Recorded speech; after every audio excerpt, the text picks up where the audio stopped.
یہ 20ویں صدی کے آغاز کے وقت جسے ہم پورا کہتے ہیں مڈل ایسٹ، بلکہ صرف مڈل ایسٹ نہیں، پورا شمالی افریقہ سلطنت عثمانیہ کا حصہ تھا، خلافت عثمانیہ۔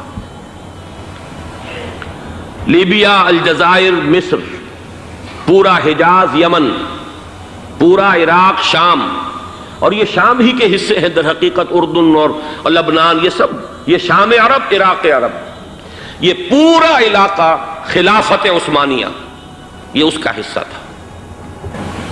پہلی جنگ عظیم میں انگریزوں نے عربوں کو بغاوت پر آمادہ کیا، غداری پر آمادہ کیا، انہوں نے خلافت عثمانیہ کے خلاف بغاوت کی،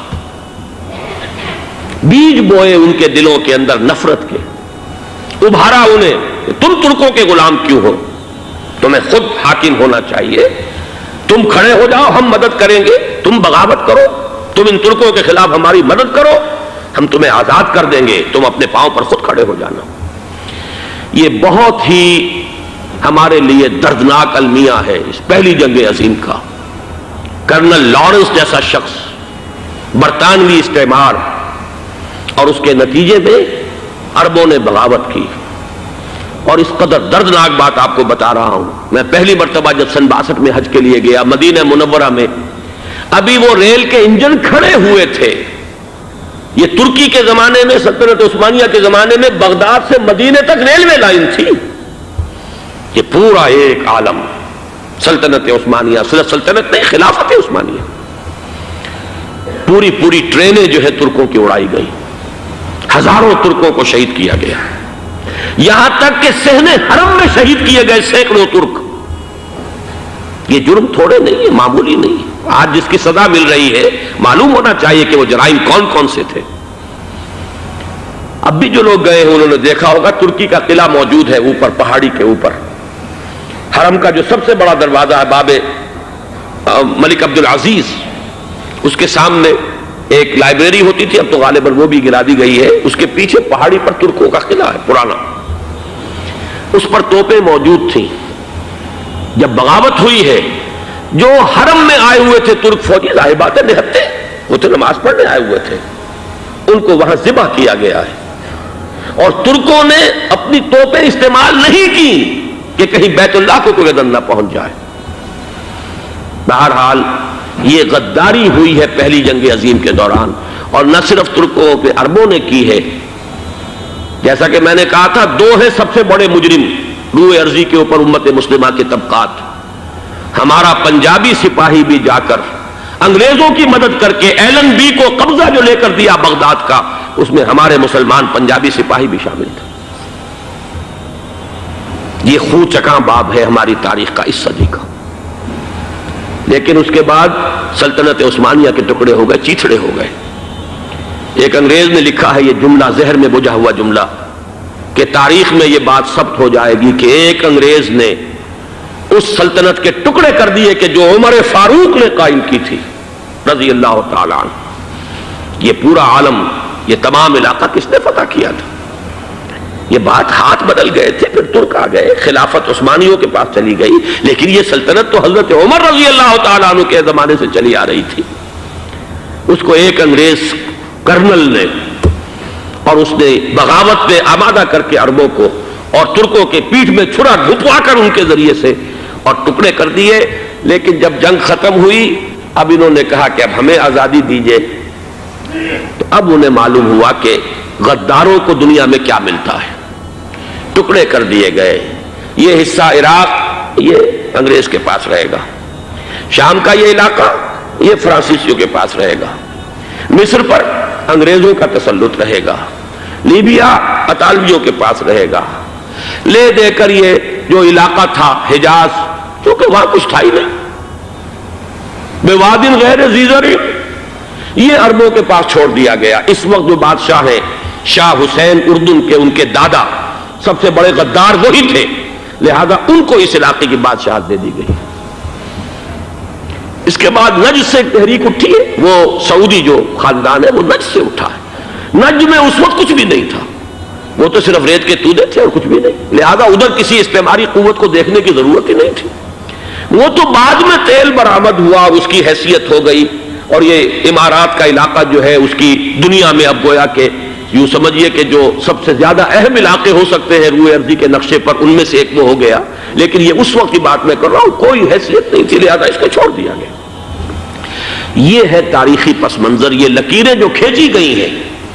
یہ ایک ملت اسلامیہ کو جو قومیتوں میں تقسیم کیا گیا، پھر نعرے لگوائے گئے المصر للمصریین الشام للشامیین. اب شامی ایک علیحدہ قوم ہو چکے ہیں، مصری ایک علیحدہ قوم ہو چکے ہیں، عراقی ایک علیحدہ قوم ہو چکے ہیں.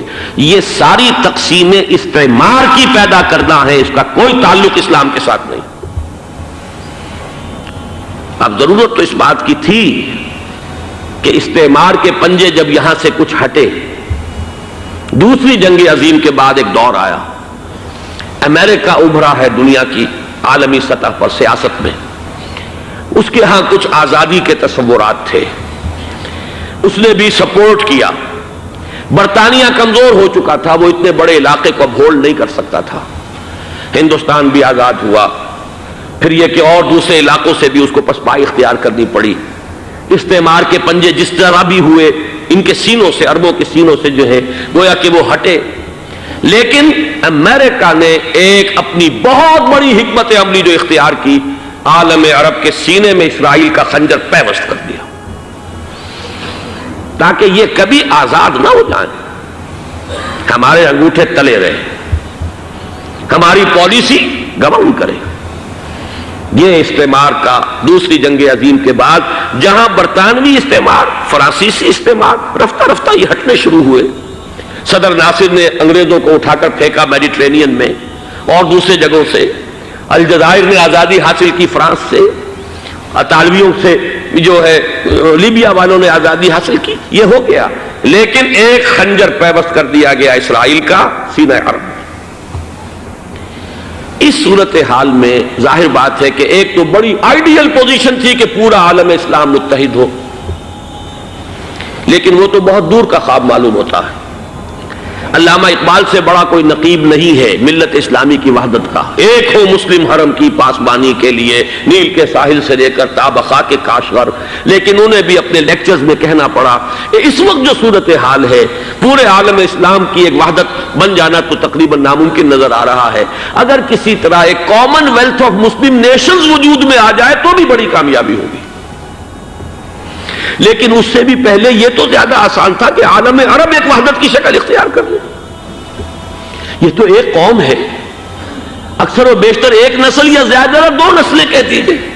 شمالی افریقہ میں بربر نسل بھی ہے، باقی تو سب عرب ہے. یہ پورا عالم ایک نسل، ایک زبان، پورے اتنے رقبے کے اوپر بولے جانے والی ایک زبان، یہ تو ایک ہو جائے. افسوس یہ ہے کہ اس کا ایک ہو جانا، ایک شخصیت ابھری تھی جو مذہبی مزاج کی شخصیت تھی، جو دینی مزاج کی حامل شخصیت تھی. اگر اس کی قیادت میں عالم عرب متحد ہو جاتا تو واقعتاً ایک بہت بڑا جو ہے مرحلہ وہ طے ہو جاتا پوری عالمی ملت اسلامیہ کی ایک وحدت اختیار کرنے کا. وہ شخصیت تھی شاہ فیصل شہید کی. اور اس لفظ کے ساتھ ہی آپ کے ذہن میں آ گیا ہوگا کیوں انہیں شہید کر دیا گیا، کس نے کیا کرایا، کہاں سے تعلیم حاصل کر کے آیا تھا وہ جس نے شہید کیا شاہ فیصل شہید کو. اس کی گردن پر کون سوار تھی، وہ یہودی لڑکی کے جس کے فوٹو بھی شائع ہوئے، ایک گردن پر اٹھائے کھڑا ہوا شہزادہ اپنی ایک یہودی دوست کو، لڑکی کو. اور وہی ہے کہ جس نے جا کر پستول سے شہید کیا ہے. جان میں اچھی طرح جان لیجئے، جیسے بارہا میں نے عرض کیا ہے کہ حضرت عمر کو شہید کرنے والا کہنے کو ابو لولو فیروز تھا، لیکن اس کے پیچھے پورا ایرانی نسل پرستی کا جو پورا پس منظر ہے، اسے تو ہر شخص جس کی ذرا بھی نگاہ جو ہے جو صرف منظر کو نہ دیکھ رہی ہو، پس منظر کو بھی دیکھنے والی ہو، وہ تو جان لے گی کہ ابو لولو فیروز ایک فرد کا نام نہیں تھا، وہ ایران کا انتقام تھا عالم عرب سے.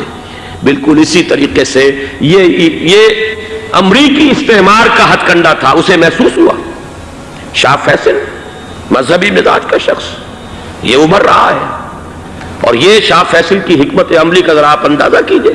لاہور میں سمٹ کانفرنس ہوئی، اس میں وہ آئے، سب سے ٹاورنگ پرسنالٹی پورے اس وقت عالم اسلام کے اندر شاہ فیصل کی تھی. اور وہ گویا کہ ایک بہت ہی جس کو کہا جائے کہ ایک بہت ایلڈرلی، ایک بزرگانہ ایک شخصیت جو ہے، اور انہوں نے اپنے دولت کے دروازے، عرب میں وہ مشہور تھے کہ نہایت خسیس اور بخیل انسان ہے، اس لیے کہ وہاں وہ خرچ کرتے تھے حساب کتاب کے ساتھ، لیکن ان کے خزانے کھلے ہوئے تھے عالم اسلام کے لیے، ادھر بھی مدد ہے، ادھر بھی مدد ہے، ادھر بھی کام ہو رہا ہے، ادھر بھی کام ہو رہا ہے۔ پھر انہوں نے تیل کا ہتھیار استعمال کر کے ایک دفعہ امریکہ کو دن میں تارے دکھا دیے تھے، لہذا ان کا ہٹایا جانا سین سے یہ امریکی استعمار کے لیے لازم تھا۔